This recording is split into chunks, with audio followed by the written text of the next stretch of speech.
Hello and welcome, everyone. I'm Jennifer Bloom, and I'm the host of Soul Wisdom Abundance, Create Wealth Through Spiritual Health.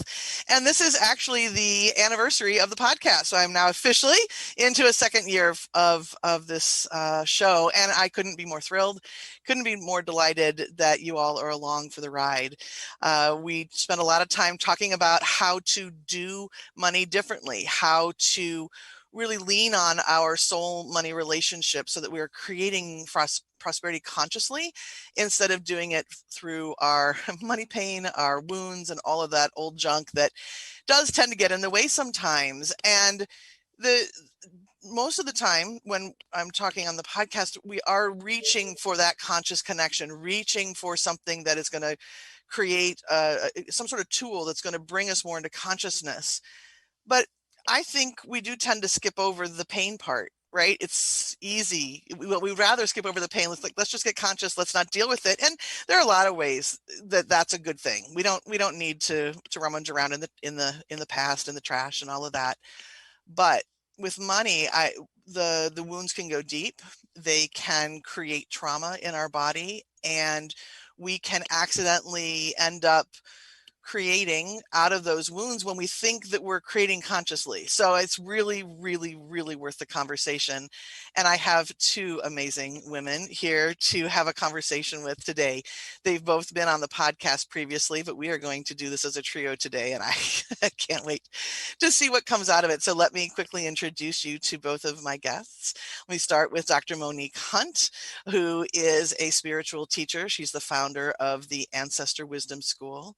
She's a master ancestral storytelling practitioner, which I just love. So really, she's using the story of your life and along with ancestral guidance to help create success.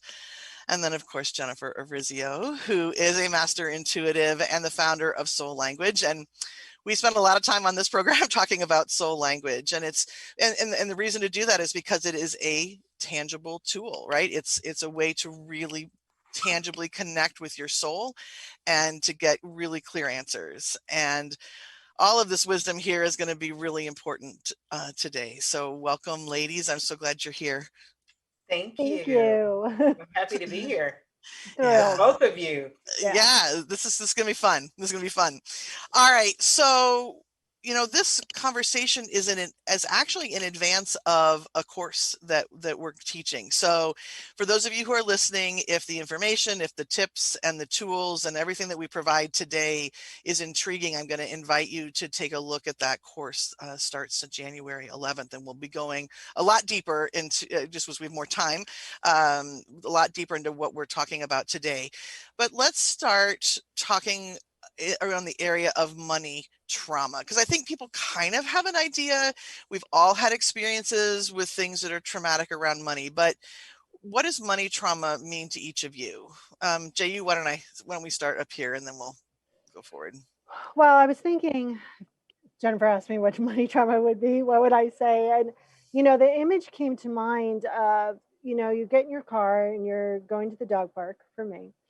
And then you're tootling along, and all of a sudden you look up and you're at the supermarket.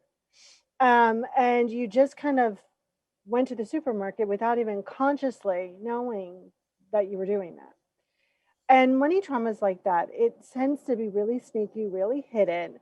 And you are creating based on some previous experience that has left a muscle memory in you so deep that you're even not even aware that you're creating from that experience. And I think that when we have trauma in our body, we set up so many other little hidden belief systems to kind of keep us in that illusion of safety.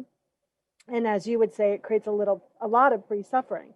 So trauma, money trauma is like that to me. It's like, wait, what just happened? Like, why am I at the grocery store when I'm supposed to go to the dog park?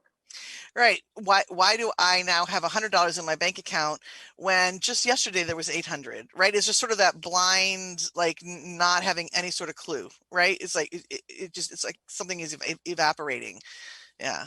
Yeah, and Right. for me, how I deal with that on a money thing is what I've noticed, and it's tamed down. But what I've noticed is I'll get a large chunk of money, and then I'll like have to spend it because God forbid it's taken away. So I need to pay every bill I have and, get all the little treats I want and get it out before it vanishes it by itself. And so it vanishes because I'm allowing it to.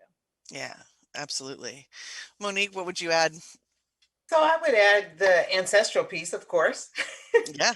And, if we have in our lineage a history of struggle financially, if we have a history of poverty, if we have a history of money loss, then that shows up in how we function around money in our own lives. So if your ancestors, let's say your ancestors were extremely wealthy, and then suddenly there was a huge loss, and maybe the loss of land, the loss of a business, the loss of a lifestyle, maybe even the loss of a loved one that was the money earner in the family, then suddenly you have embedded in your DNA this history of loss around money. And so sometimes the way that shows up is we will either hoard money and hold on to it. And we know that money is supposed to flow. It flows in, it flows out, it flows in, it flows out. So we'll hoard money, or we are so afraid that there won't be enough that we start buying everything that we need, like hoarding toilet paper. Yes. The story of 2020. you know and so we start buying up everything that we need. And I think the way it has shown up for me is, although there's always been enough, there's always been this feeling that there won't be enough, and that there will always be this little bit of struggle. And when I look back over my family lineage and really think about my ancestors, there was always some struggle around money. I mean, if we even looked at enslaved people and how they weren't paid, and that created some poverty stories as well. So I look back over my lineage and there's always been this struggle. And I decided that I would stop that for my generation and future generations. But for me, that's how it showed up, always calculating and making sure that there was going to be enough. And there always is. There always is enough. It always seems to flow and come in some form or fashion. There's always enough. Yeah, I think, as you're talking about the ancestral stories and thinking about trauma in general, I think, okay, so that's why I can have an experience which, if I'm just telling the story, I'm thinking, why does this hurt so much? Or why is this knocking me out so much? Why is this knocking me flat for a week or two when it's just, all I did was miss a bill payment accidentally, right? There's enough money to pay it. And I just, for whatever reason, the 20th came and went and it just was gone. But when we have that muscle memory, right, JU, as you were talking about, or we have these, muscle memory from ancestral times, then we're experiencing this greater signs and symptoms in our own body, right? We get the anxiety and the fear and the worry and the panic when what's happening in the present moment doesn't really seem to add up, right? Yeah. Absolutely. I can even think of a more recent example where I have a reoccurring order for a product that I use, but I needed to push the date back and I forgot. And so the order was shipped, and I went through this, like you were saying, forgot to pay the bill, but I went through this, oh, I can't believe I did that. I don't need it now. I'm putting money in a place that doesn't need to go to right now. And then I stopped and I went, okay, what is the real story behind this? Right. And I thought, you know what? I'll use the product. I will use it. It will get used. It's not going to waste. And it may not have been in the timing that I had planned, but I need to release whatever stories, whether they're my stories or they're my ancestral stories, which are usually both, right? I need to begin to release this story. And how is this showing up? And how is the ancestral story creeping up? Right. And what you said is really important because not only do we have this external trauma, right? Something happens and we it happens and we have the impact of it. But then there's the story that we're telling ourselves about it. And so then we have this secondary trauma where we're beating ourselves up around it. That's a habit that I really would like to release this year. I or continue to release. And I've gotten better about it over the years, but when we get into that space of, well, that was a stupid thing to do, or why did I do that? And why am I wasting this? And why can't I figure this out? And I teach this stuff and blah, blah, blah. That creates a secondary trauma, which then keeps the whole pattern in place. Yeah. Right? It's sort of that chain of pain, right, Ju? Yeah, it's judgment trauma, right? Like, so you set yourself up on this kind of circle of, beating yourself up, but you're really not, like, it's almost like you're you're taking the blame for every bad decision in that moment. Not just for you, but ancestral. So it becomes this kind of loop that you can't seem to get out of. And I think that is the body just kind of reliving that trauma. And if your body doesn't have a pause, right, it will just keep playing the loop again and again and again. And I think judgment trauma is so easy to go into, because we're taught it from an early age. Instead of discerning, we're taught judgment. And I think that tends to be an easy loop that people go into, trying to fix the problem, fix in quotes, everyone. But it's really like you're judging yourself. So there is no consciousness of the solution in that paradigm. It just becomes this, okay, let me play this time and time again and judge myself so I can try to work my way out of this loop. But in reality, you're still in the loop. It's like some weird science fiction game. Right. And we don't realize we're playing it. And there's no reason to have to play it, right? There are ways that we can get ourselves out of the loop. Yeah. So let's start going there. So if people are recognizing, okay, I'm in this loop, there are things that are happening that are coming out of perhaps some old stories. What's the first step to getting out of that? Yeah, I think you have to actually bring in the body. I think, people go into, it's almost like they're trying to get out of their skin in it. And that just creates this more fear and more patterns. So what I've done is I've noticed, okay, I'm hitting that trauma situation. And I really start to focus on feeling safe in my body. Okay, so let's activate safety in my feet. Let's activate it. And I go all the way up.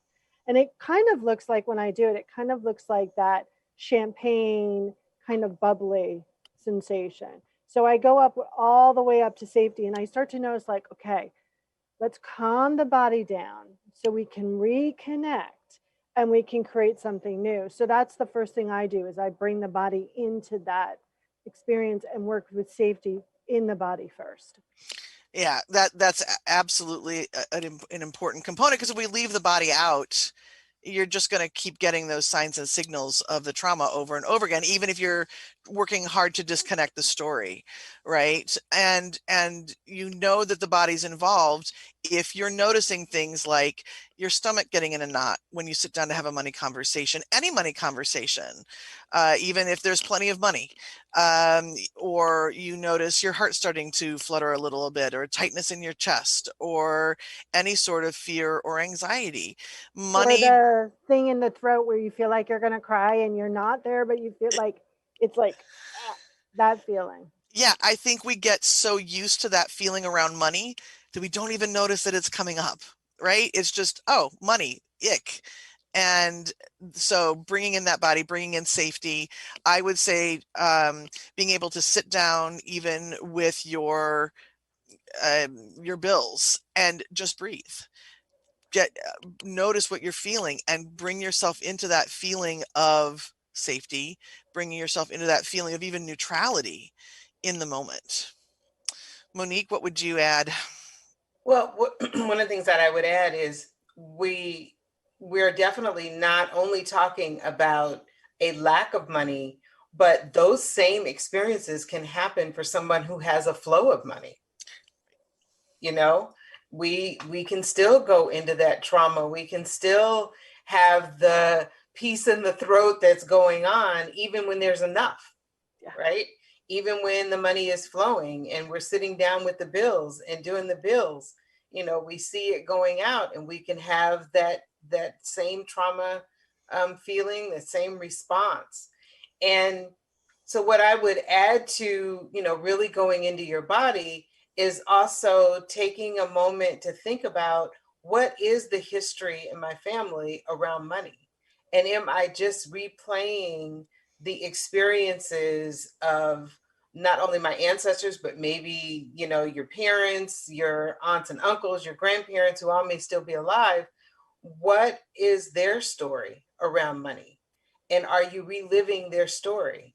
And if you're reliving their story, you're reliving the positive aspects of their story, or are you dwindling in the disempowering aspects of their story? Yeah. And so beginning to really look at that and understand that, and really look at how you want to shift and change that is a powerful place to start as well. Beautiful. Yeah, I think curiosity is really important here. And I think that so often around money, we get into this place of, even when there is plenty, right? There's still that sense of, I have to do something about it. I have to make this better. I have to make this work. I need to be better. I need to do better. And if we can just take that and pause it and say, thank you. You came from somewhere. I appreciate you're trying to help me stay safe here, but I'm just really more interested in being curious. I want to be curious. What's going on in my background? What's going on in the ancestral background? And let those come to the surface, because we can't change anything if we're not aware of it, right? Yeah, and I also think that we get to be aware of the extensions of money. So I'll give you a tangible explanation. So I tell this story a lot. My grandmother grew up in the Depression, and when she died, she had a closet full of canned peaches, almost all of them ready to explode. So Wow. she would go to the grocery store every week and get canned peaches and tuck them away. And here's the funny thing, they never ate a canned peach in that house. We never ate them. And I think that's an extension of that trauma around money and how it shows up. And I think so often people go, oh, I don't have any trauma around money. And their trauma is showing up about how they're utilizing money and what they're kind of deciding where their money goes and how to purchase it, right? So for me, I don't mind spending $40, dropping $40 on a dog anytime, right? But with myself to drop $40, which is nothing, I hem and haw. So what's that trauma like? Like, where is that trauma around money coming, and me choosing how I spend money or how I don't spend money, and who I spend money on, and what's important to me? And I think those are the sneaky veins of trauma. Yeah, that's really well said. As you tell that story, I think about a client of mine. This was many years ago, when I was working more in the fertility world, and she needed a relatively expensive procedure, and she just it hemmed and hawed, and it was, we just don't have the money. We just don't have the money. We just don't have the money. And with some very gentle questioning at that time, she's like, well, my husband likes to pay cash for everything. We'd pay cash for our house. We paid cash for our car. We pay cash for everything. And, that's, she did happen to be outside of the United States. And I think here in the States, we're much more likely to say, fine, we'll put some things on credit, but we get really curious about those extended stories. Like, why? What is it? How am I using this to stay safe? Because really with money, we're really looking at that pattern of safety, right? We think that money, how much money we have in the account or what we can access, is what our safety is. Yeah. Right. Okay, so as we're activating safety and we're getting curious, what's the next step? For me, I think it's about creating, and I think we're also gonna do this in our classes, is about creating lab experiments, right? I think so often we are trying to change our relationship with money, and we don't bring, as you say, that curiosity, that wonder in. And, we're trying to change that relationship with money in situations where we're already tense, right? So, I always start small. Right? So, one of the things that I did and I do is all of my income, I take 10% off that income and I put it into the Gen Fund. I don't know what the Gen Fund is for. Maybe it might be for a trip when we travel. Maybe I'll blow it on all on shoes. I don't care. But it's also about me understanding that my money is also for me and not just to pay all the bills. So I create these little lab experiments where I can push my boundaries, and I can release the trauma in the actual experiment of it. And it's a situation where it's not going to cause extra tension. So it's not like, oh, I'll skip a bill kind of thing. So that's what I would say the next step is some little lab experiments. Right. Allow some expansion to come in, some new ideas, right? To be able to say, okay, these were the old stories. Who do I really want to be with money? Right? As I let go of the trauma, who do I really want to be? How do I want to be? How do I want money to serve me?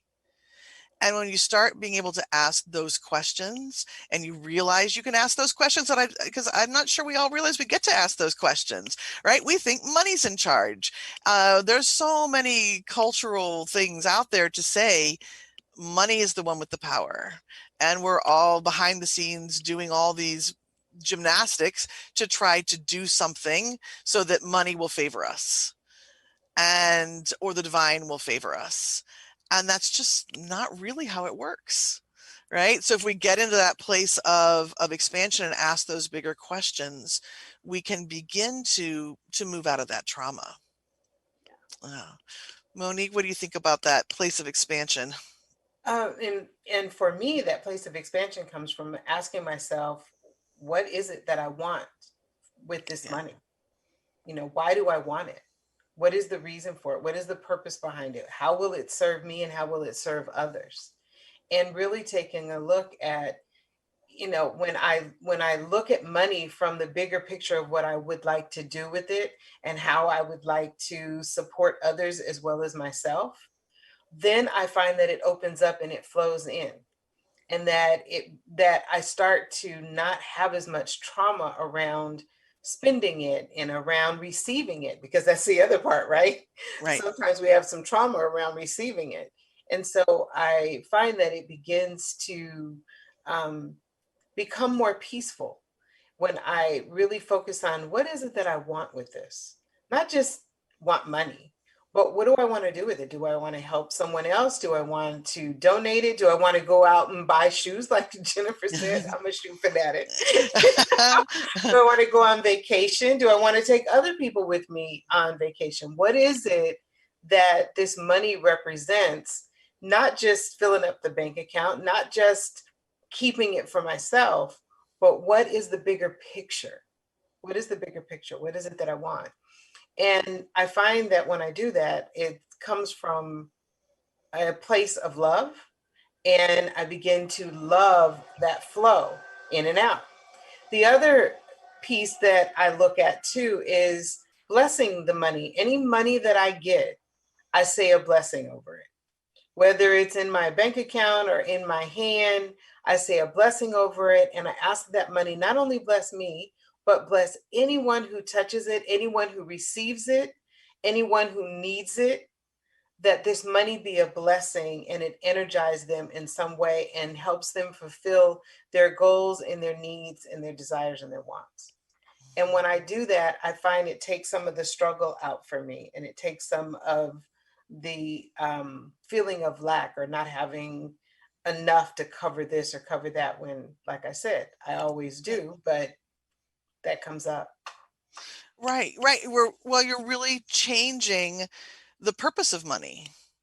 Right. So we talk a lot about how we accidentally use money to fill holes in ourselves, right? Our enoughness, our worthiness, our deservability even just be on this planet.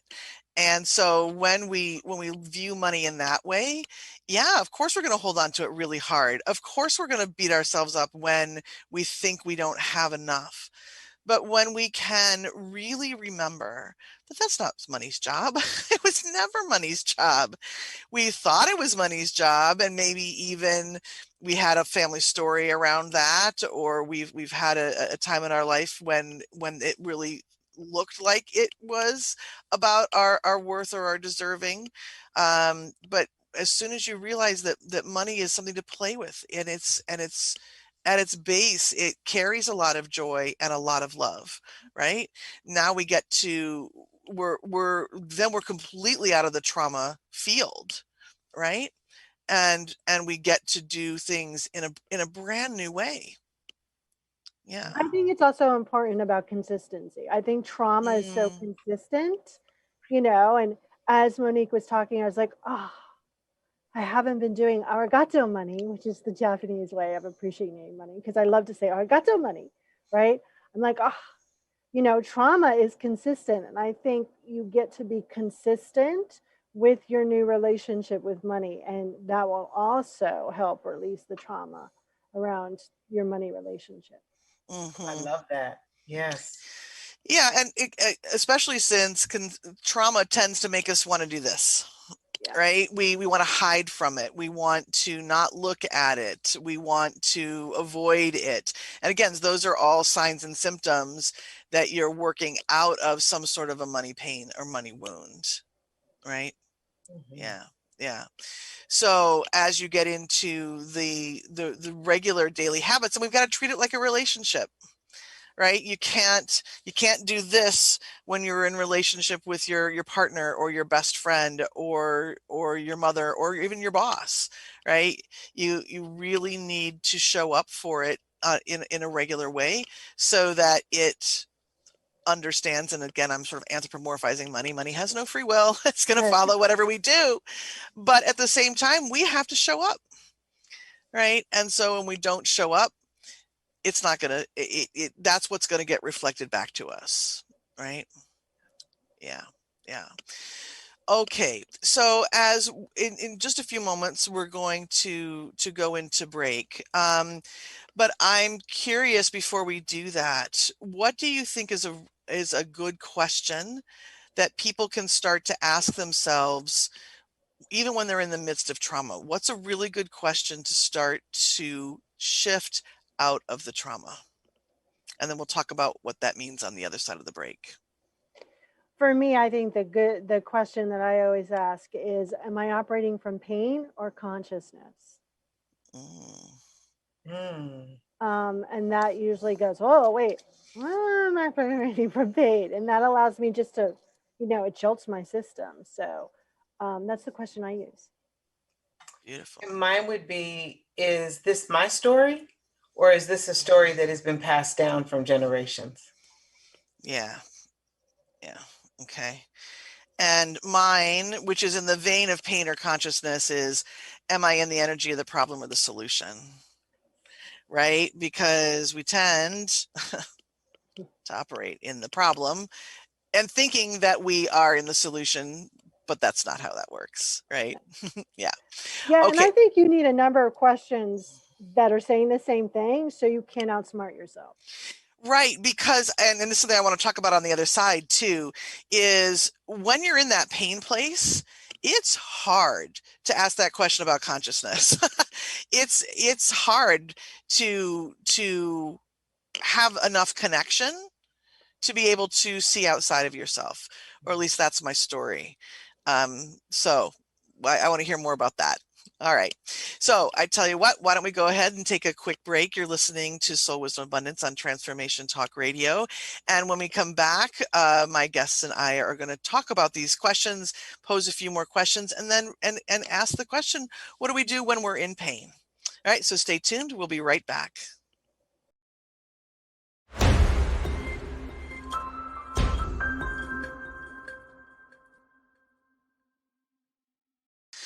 Welcome back. We're here on Soul Wisdom Abundance with myself, Jennifer Bloom, and my two guests, Jennifer Urezzio and Monique Hunt. And I tell you what, ladies, before we jump back into anything, we are going to talk about the course that the three of us are doing together, but I also want people to know where they can find you so that they can learn more about soul language, learn more about ancestral story clearing, and learning about how they can tap the wisdom of the ancestors. So what's the best way for people to get in touch with you?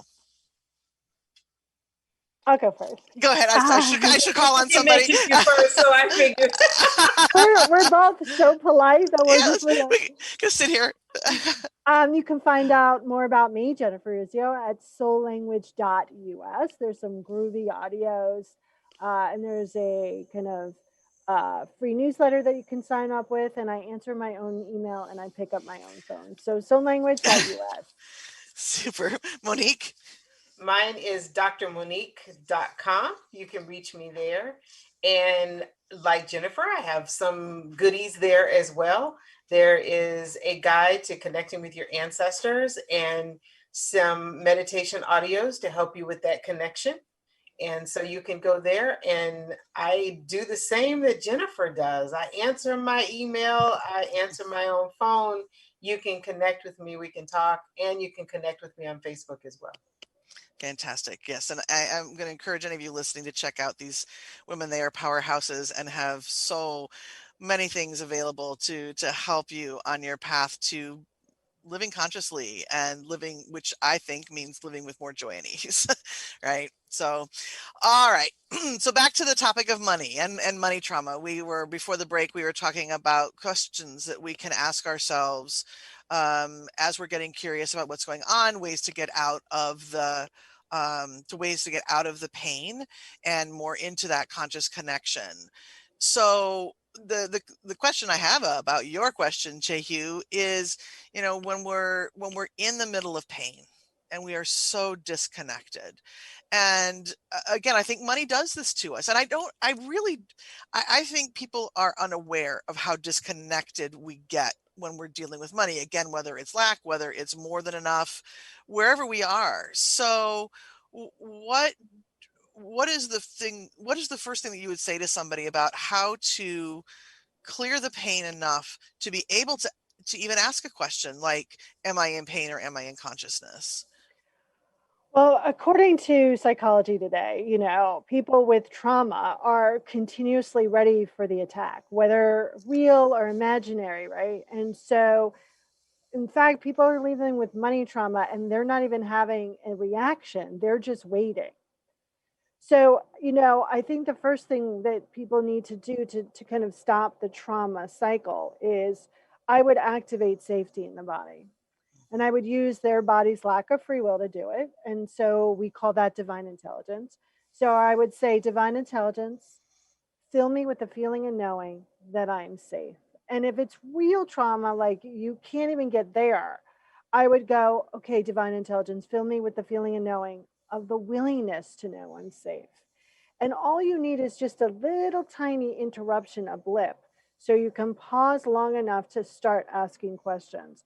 So that's the first thing I would tell people do to kind of really activate that safety. So you're stopping the actual physical sensations that are going on in your body, because that's extremely important first before you can ask any question. Absolutely. And for me, if I get to that point, if I'm stuck in a story, I get outside. I get out into nature. I walk. I breathe, and that helps take me enough out of the story to begin to approach it like from the side. I mean, if I can't do it head on, right, I'm in it. And I know I'm in it when I don't feel good. Yeah. I've practiced connection enough that I know there's part of me knows that when I don't feel good, that I'm disconnected. Yeah. So, right. And if I can't ask the question in the moment, get to the outside of it, get outside, get into nature, and sort of come at it like take one of those little, like, I'm seeing a cabbage, which is kind of weird, right? But like those outer leaves that you don't want to eat, right? So if you can just kind of get in there, then you can get down into that core, right? Yeah, and that's also about doing something different. So, like 10 years ago, I said that, okay, every time I bake, I'm going to make money. And I baked a lot that winter and I made a lot of money. So, if I'm really in that fear cycle and I can't get out into nature, I do something totally different. Like I give my mind something to engage. So whether it's baking or craft or reading or whatever, so it can all settle down and reset. Because sometimes there's no way I'm going to be able to get out in nature, right? So just do something different. That's funny that you say that. And Monique, I'm going to ask you a question here in just a second, but that reminds me that so this was a number of years ago. When I started doing fertility meditation recordings, and they were literally on tapes, you guys. They weren't even on CDs. And I had a woman here who was helping me ship them out. And every so often I'd get myself in a grumpy space and I'd go take a nap. And I'd come back, and darn if she didn't tell me, you need to go back and take another nap. Because as soon as I would leave the office, that's when we would get a whole batch of orders, where he was like, just get out, just get out. So sometimes it's literally as easy as changing what you're doing, changing the energy, changing the story of things. Monique, what do you think about that space of being able to get out of the pain long enough to ask a really good question? I think that is definitely a really big step, is to come out of that pain, is to do nature, cook if that's what, crafts, anything that pulls you away from it for a moment. I love what Jennifer said about baking. Yeah. And, associating baking with the money coming in. And I remember I had a client who was struggling financially, and, struggle around money can show up in many ways. And one was in her relationships, and the ancestors telling her to make soup, Oh, and invite people over for soup. And as she made these soups, and some of them were her ancestors' soups, she made these soups and she invited people over. And of course, people are sitting around having soup and they're having conversation. And as they're having conversation, what she's realizing is there's another way to approach the challenge that she's experiencing. So doing something outside of what we're doing when we're in that money struggle really does help. And it just completely shifted and changed her whole situation after that. Her whole relationship with money shifted. Her relationship with her partner changed. The way money was flowing in changed for her. The struggle that she had changed. And one of the other questions that I always had her think about as she was going through this is this her story or is this the ancestor's story? And has this been her experience, or was this her parents' experience? Was it her grandparents' experience? And really understanding where the difference was. And what she discovered is all of what she was thinking was not her experience. It was actually the experiences of her family members and her ancestors. And by baking and making these soups, she was able to really do some different thinking and to ask these questions of herself. Beautiful. Yeah, and something that we wouldn't even ever think of, or at least that's not having, I do think about it more now that I know you, but before I met you, right, that wouldn't have been something that would have ever crossed my mind, right? So, and I think what that highlights is, as much as all of us like to be of service, as much as all of us here like to give information, there are times when you need outside help, right? We each reach for our own outside help, and the three of us have come together to create some outside help for people who are recognizing, hey, I think I'm dealing with some trauma here. So Jayu, do you want to share a little bit about the course that we have coming up in January? Yeah, I'd love to. And remember, when you have a trauma experience, the natural survival instinct is to go very, very small and almost disappear in that area. So that's actually what's happening. You're trying to disappear around money. So the first of our 3-week series, the first week we're going to be exploring the trauma. There's 2 different types of trauma. There's the actual trauma. Well, there's 3 actually. The actual trauma, the judgment of trauma, and then ancestral trauma. So we're going to be talking about that and about ways to release it. Week 2 is we've got a clean slate. We're going to start changing that relationship between you and money. And then third week is all about ancestral and karma and money trauma, and really getting into that and really understanding how the ancestors can support us and some ancestral stories and really kicking up the dust there. So that trauma is also released. And we're actually turning to the ancestors for support rather than for us to be Hindus around money.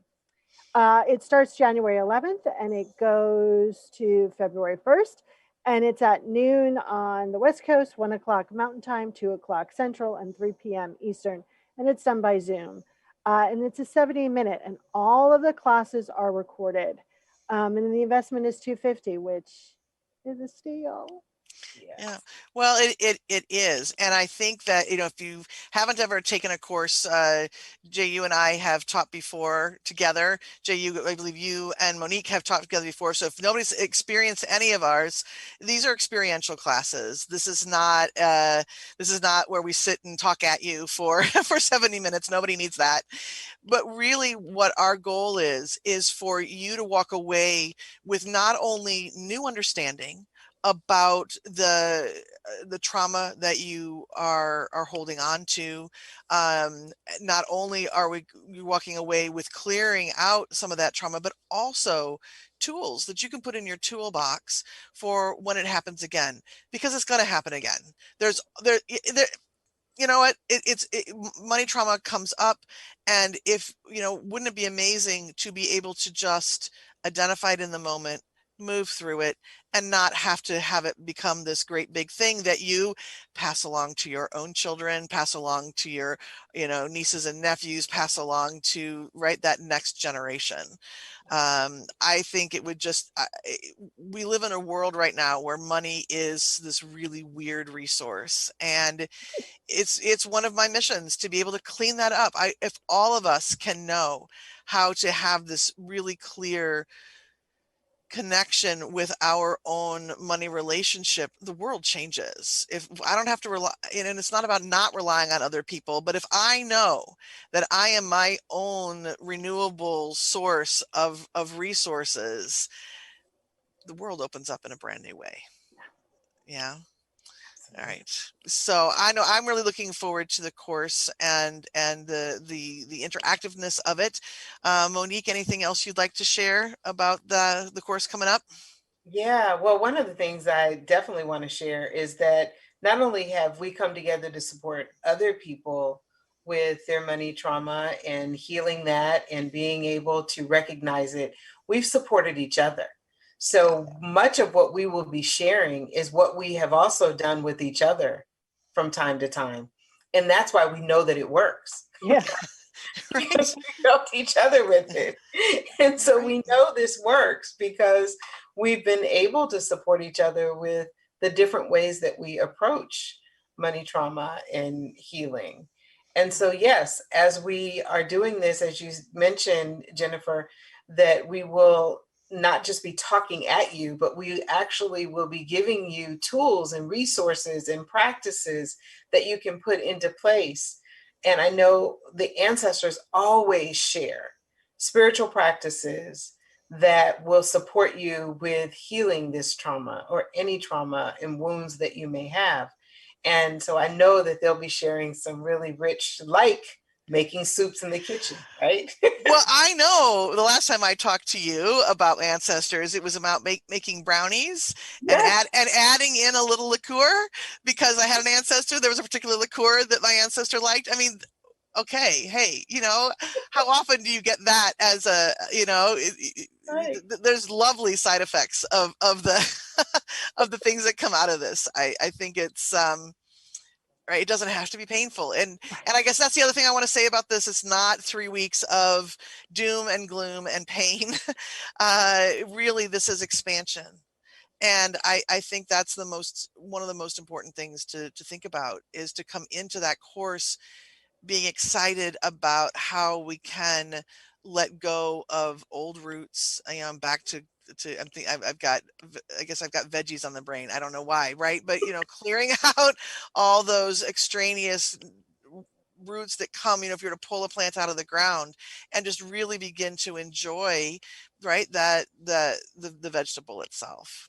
Right. Yeah. That's a good point, that, this isn't just about ripping open wounds. This is really about just having some fun around discovering new ways of looking at this trauma and new ways of building this relationship, this powerful, positive relationship with money. So we are going to have some fun. Yes, ma'am. Yeah. Yes, ma'am. Okay, fantastic. So if you are curious about the course, you can take a look in the show notes. I have the link there. JU, do you want to give it to them too, just in case? I'll put your glasses back on. It's get ready, people, to write some long day here. It's soullanguage.us/release your money, your trauma, your two create faith and prosperity / that was trauma just saying the link. Yes. So look in the show notes. Yeah. look in the show notes. We don't need to create any more pain and suffering around trying to find a link, but it is on the Soul Language website, and I'll post it in Facebook on Soul Abundance page, and there are a lot of places you can find it. So ladies, we have about 4 minutes or so left. So as we start to wrap up, what's one thing that you would like people to walk away from this conversation remembering? That they don't have to live with the trauma, that the trauma is not who they are, that it is movable and shakable, and that money is this resource from source, and it's fun and it's enjoyable, and you get to kind of lead the show. Beautiful. Beautiful. Monique? And I would say money, as she said, it's a resource, it's energy, it is something that is supposed to flow, and that we all can have it, and we can all have a very positive relationship with it. And whatever work we do now to improve that relationship, it will help current and future generations also have a better money relationship. And so that's another reason to do this work, not just for ourselves, but to help our family members as well. Right. And it also goes backwards too, doesn't it, Monique? Yes. I mean, as we heal, we provide healing to the ancestors too, which blows my mind in many really good ways. But, we can have so much impact just by doing work on ourselves. Right. It heals the ancestors, and then it helps the ancestors be a source of guidance and support for us, and open doors where doors may seem to be closed, and fill bank accounts where bank accounts may feel like they're empty. Give us resources and opportunities and, creative ideas. So as we heal these money stories, we actually can invoke the guidance from the ancestors as well. Yeah. Full circle and then back again, right? Yes. Yeah. Right. And the thing that I would say is that you are in relationship with money, and just like any other good relationship, you get to negotiate, right? You get to negotiate how you want that relationship to be. And we can't walk away from money, because we still live on a planet where we need a roof over our heads and food in our bellies. And at this point, we trade money for that. Right. But maybe that's a good thing, right? Money is such an amazing teacher. And as we learn how to shift our relationship here, we get to change our relationships within so many other places and so many other ways. And we're really practicing our relationship with the divine. And once we do that, we open up the doors to all kinds of goodness. So there's a lot that can come out of no longer sitting in your trauma. And so I am excited to do this course with you all, and I would love to hear back. If any of you who are listening have questions, you're more than welcome to reach out to me. You can head on over to Facebook. I've got a page at Soul Abundance. Would love to hear what you're thinking about, and there's always conversation going on over there about the money relationship. All right. Well, we've done it again. We've come to the end of Soul Wisdom Abundance. I am, again, thrilled that you have chosen to spend your time here. And you can find Soul Wisdom Abundance on Transformation Talk Radio on the first and the third Fridays of every month. And in the next episode, I'm going to be talking to Dr. Barbara Husan, who has all kinds of amazing things to say about rewiring the brain for success. So that should be a really interesting conversation. So until then, everyone, I wish each and every one of you prosperous blessings and talk to you soon. Bye-bye.